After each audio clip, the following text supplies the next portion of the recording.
ओम श्री परमात्मने नमः। श्रीमद्भगवद्गीता अथ षोडशोऽध्यायः। श्रीभगवानुवाच अभयं सत्त्वसंशुद्धिर्ज्ञानयोगव्यवस्थितिः दानं दमश्च यज्ञश्च स्वाध्यायस्तप आर्जवम् अहिंसा सत्यमक्रोधस्त्यागः शान्तिरपैशुनम् दया भूतेष्वलोलुप्त्वं मार्दवं ह्रीरचापलं तेजः क्षमा धृतिः शौचमद्रोहो नातिमानिता भवन्ति सम्पदं दैवीमभिजातस्य भारत दम्भो दर्पोऽभिमानश्च क्रोधः पारुष्यमेव च अज्ञानं चाभिजातस्य पार्थसम्पदमासुरीं दैवी सम्पद्विमोक्षाय निबन्धायासुरीमता मा शुचः सम्पदं दैवीमभिजातोऽसि पाण्डव द्वौ भूतसर्गौ लोकेऽस्मिन् दैव आसुर एव च दैवो विस्तरशः प्रोक्त आसुरं पार्थ मे शृणु प्रवृत्तिं च निवृत्तिं च जना न विदुरासुराः न शौचं नापि चाचारो न सत्यं तेषु विद्यते असत्यमप्रतिष्ठं ते जगदाहुरनीश्वरम् अपरस्परसम्भूतं किमन्यत् कामहैतुकम् एतां दृष्टिमवष्टभ्यो नष्टात्मानोऽल्पबुद्धयः प्रभवन्त्युग्रकर्माणः क्षयाय जगतो हिताः काममाश्रित्य दुष्पूरं दम्भमानमदान्विताः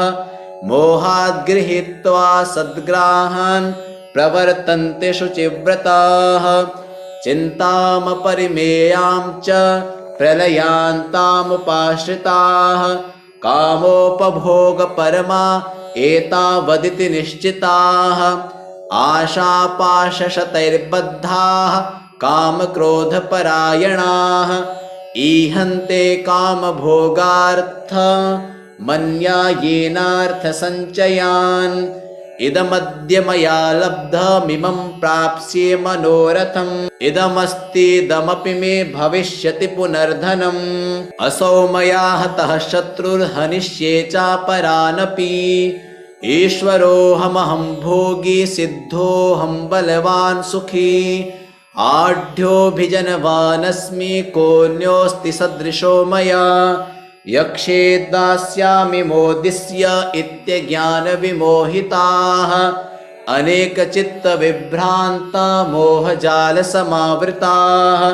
प्रसक्ताः कामभोगेषु पतन्ति नरकेषु च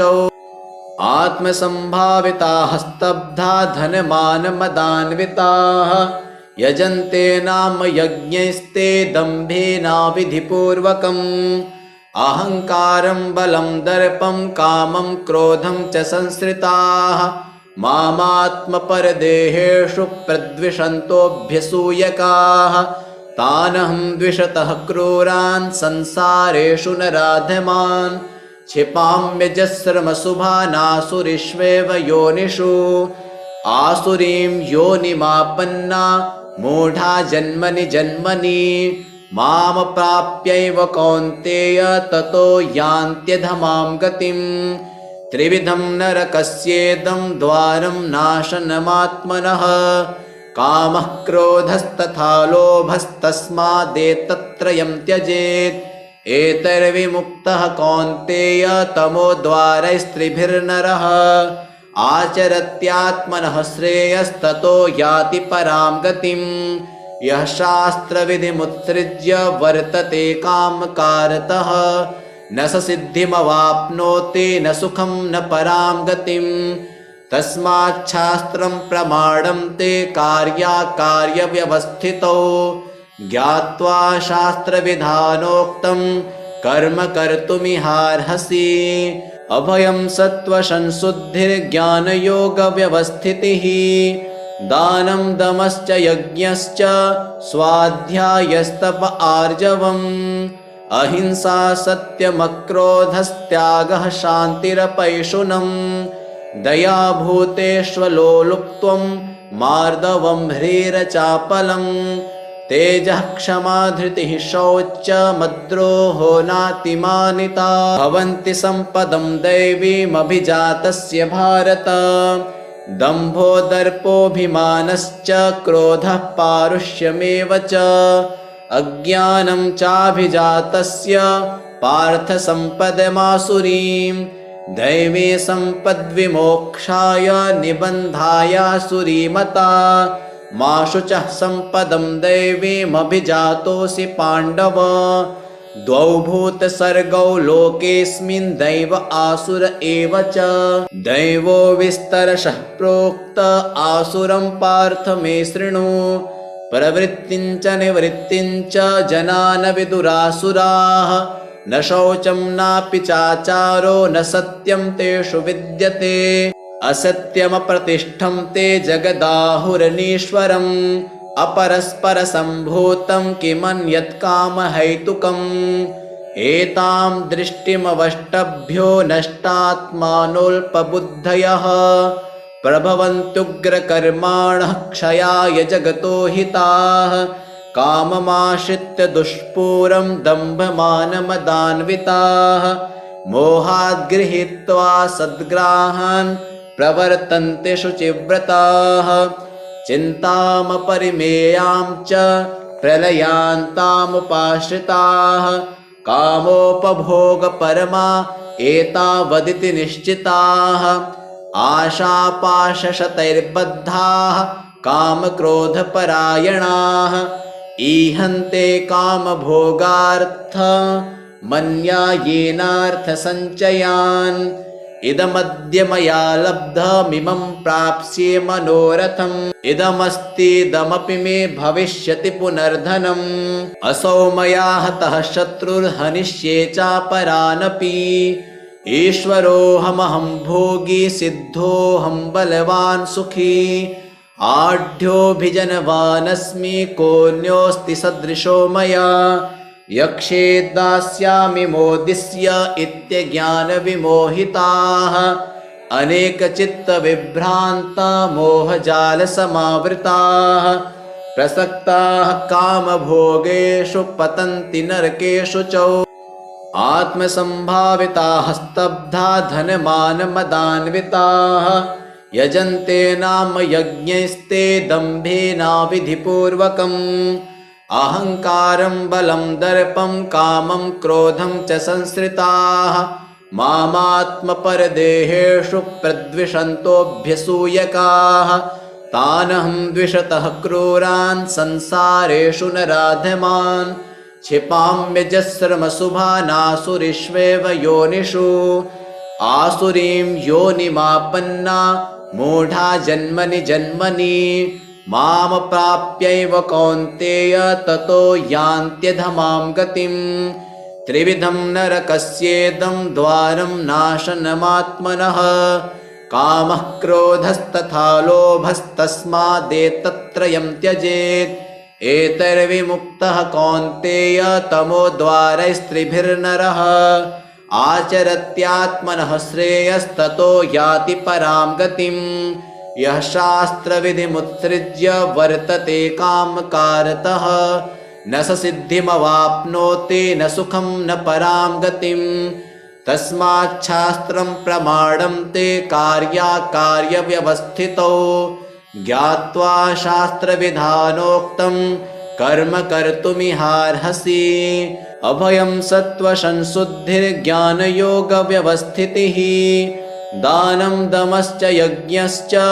स्वाध्यायस्तप आर्जवम् अहिंसा सत्यमक्रोधस्त्यागः शान्तिरपैशुनम् दया भूतेष्वलोलुप्त्वं मार्दवं ह्रीरचापलम् तेजः क्षमा धृतिः शौचमद्रोहो नातिमानिता भवन्ति सम्पदं दैवीमभिजातस्य भारत दम्भो दर्पोऽभिमानश्च क्रोधः पारुष्यमेव च अज्ञानं चाभिजातस्य पार्थ सम्पदमासुरीं दैवी सम्पद्विमोक्षाय निबन्धायासुरीमता मा शुचः सम्पदं दैवीमभिजातोऽसि पाण्डव द्वौ भूतसर्गौ लोकेऽस्मिन् दैव आसुर एव च दैवो विस्तरशः प्रोक्त आसुरं पार्थ मे शृणु प्रवृत्तिं च निवृत्तिं च जना न विदुरासुराः न शौचं नापि चाचारो न सत्यं तेषु विद्यते असत्यमप्रतिष्ठं ते जगदाहुरनीश्वरम् अपरस्परसम्भूतं किमन्यत् कामहैतुकम् एतां दृष्टिमवष्टभ्यो नष्टात्मानोऽल्पबुद्धयः प्रभवन्त्युग्रकर्माणः क्षयाय जगतो हिताः काममाश्रित्य दुष्पूरं दम्भमानमदान्विताः मोहाद् गृहीत्वा सद्ग्राहान् प्रवर्तन्ते शुचिव्रताः चिन्तामपरिमेयां च प्रलयान्तामुपाश्रिताः कामोपभोगपरमा एतावदिति निश्चिताः आशापाशशतैर्बद्धाः कामक्रोधपरायणाः ईहन्ते कामभोगार्थ मन्यायेनार्थसञ्चयान् इदमद्य मया लब्धमिमं प्राप्स्ये मनोरथम् इदमस्तीदमपि मे भविष्यति पुनर्धनम् असौ मया हतः शत्रुर्हनिष्ये चापरानपि ईश्वरोऽहमहं भोगी सिद्धोऽहं बलवान् सुखी आढ्योऽभिजनवानस्मि कोऽन्योऽस्ति सदृशो मया यक्षे दास्यामि मोदिष्य इत्यज्ञानविमोहिताः अनेकचित्तविभ्रान्ता मोहजालसमावृताः प्रसक्ताः कामभोगेषु पतन्ति नरकेषु च आत्मसम्भाविताः स्तब्धा धनमानमदान्विताः यजन्ते नाम यज्ञैस्ते दम्भेनाविधिपूर्वकम् अहङ्कारं बलं दर्पं कामं क्रोधं च संश्रिताः मामात्मपरदेहेषु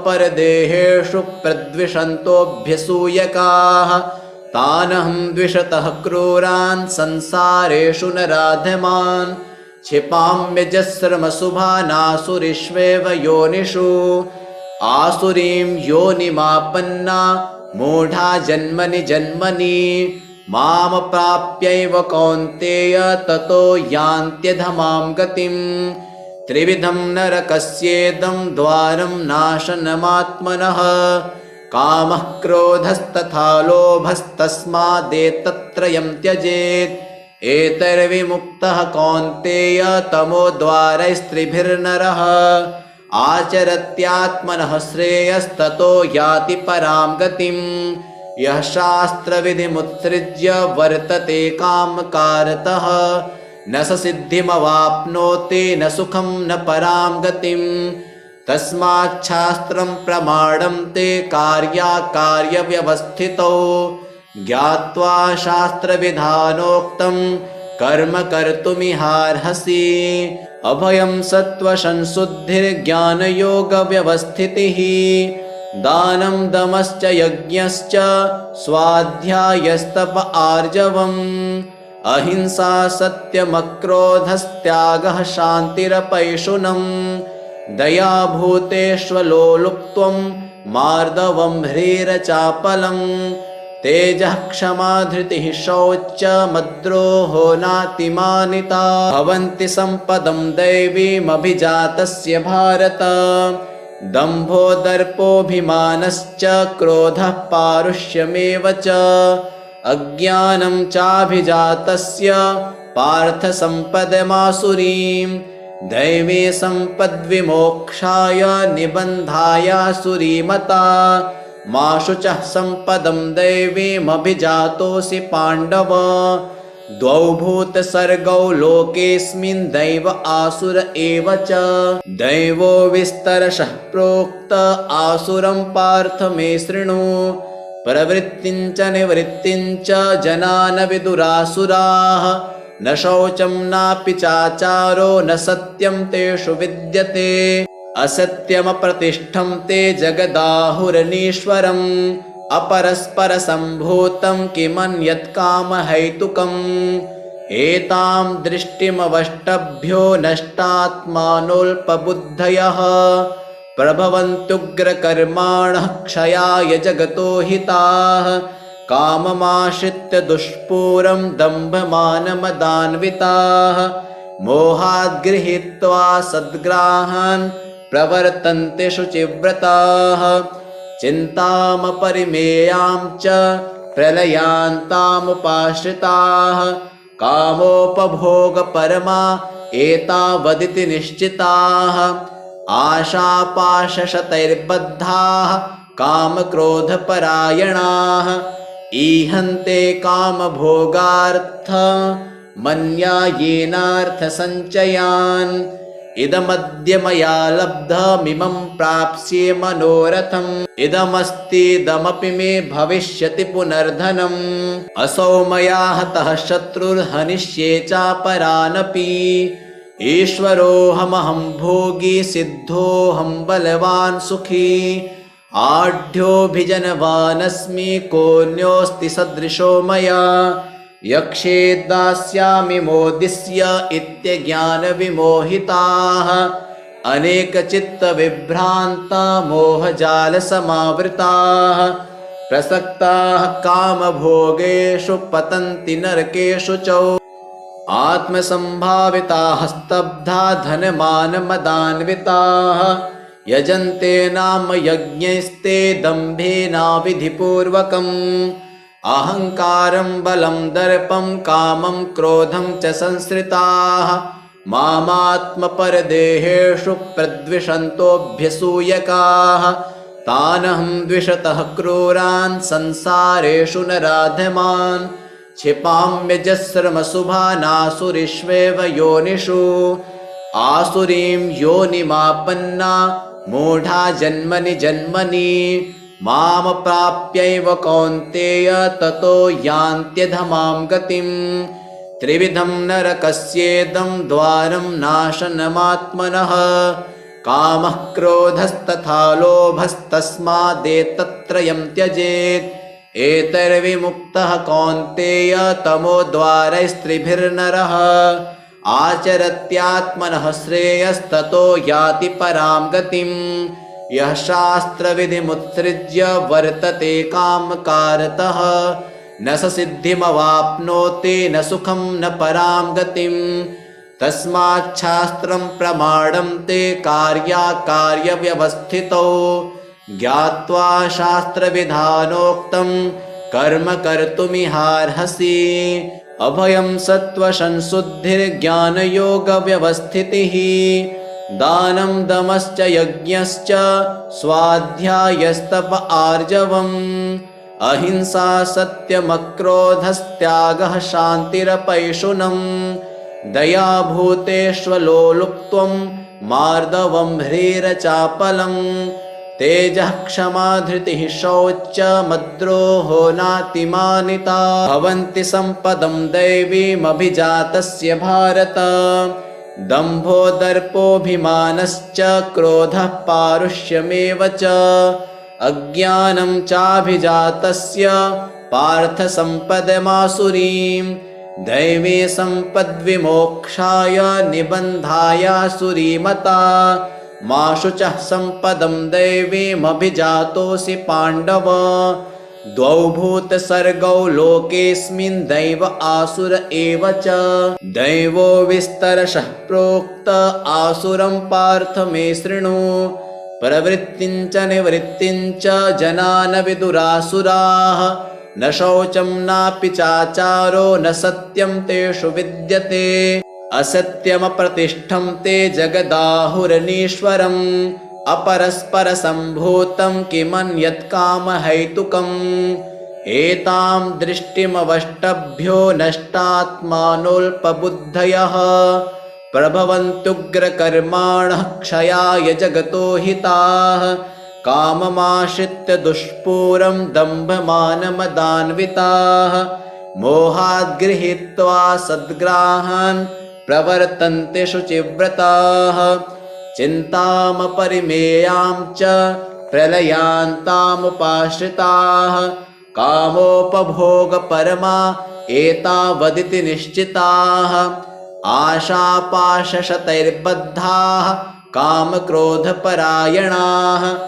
ईहन्ते कामभोगार्थ मन्यायेनार्थसञ्चयान् इदमद्य मया लब्धमिमं प्राप्स्ये मनोरथम् इदमस्तीदमपि मे भविष्यति पुनर्धनम् असौ मया हतः शत्रुर्हनिष्ये चापरानपि ईश्वरोऽहमहं भोगी सिद्धोऽहं बलवान् सुखी आढ्योऽभिजनवानस्मि कोऽन्योऽस्ति सदृशो मया यक्षे दास्यामि मोदिष्य इत्यज्ञानविमोहिताः अनेकचित्तविभ्रान्ता मोहजालसमावृताः प्रसक्ताः कामभोगेषु पतन्ति नरकेषु च आत्मसम्भाविताः स्तब्धा धनमानमदान्विताः यजन्ते नाम यज्ञैस्ते दम्भेनाविधिपूर्वकम् अहङ्कारं बलं दर्पं कामं क्रोधं च संश्रिताः मामात्मपरदेहेषु प्रद्विषन्तोऽभ्यसूयकाः तानहं द्विषतः क्रूरान् संसारेषु नराधमान् क्षिपाम्यजस्रमशुभानासुरिष्वेव योनिषु आसुरीं योनिमापन्ना मूढा जन्मनि जन्मनि माम प्राप्यैव कौन्तेय ततो यान्त्यधमां गतिम् त्रिविधं नरकस्येदं द्वारं नाशनमात्मनः कामः क्रोधस्तथा लोभस्तस्मादेतत्त्रयं त्यजेत् एतैर्विमुक्तः कौन्तेय तमोद्वारैस्त्रिभिर्नरः आचरत्यात्मनः श्रेयस्ततो याति परां गतिम् यः शास्त्रविधिमुत्सृज्य वर्तते कामकारतः न स सिद्धिमवाप्नोति न सुखं न परां गतिम् तस्माच्छास्त्रं प्रमाणं ते कार्याकार्यव्यवस्थितौ ज्ञात्वा शास्त्रविधानोक्तं कर्म कर्तुमिहार्हसि ॐ तत्सदिति श्रीमद्भगवद्गीतासूपनिषत्सु ब्रह्मविद्यायां योगशास्त्रे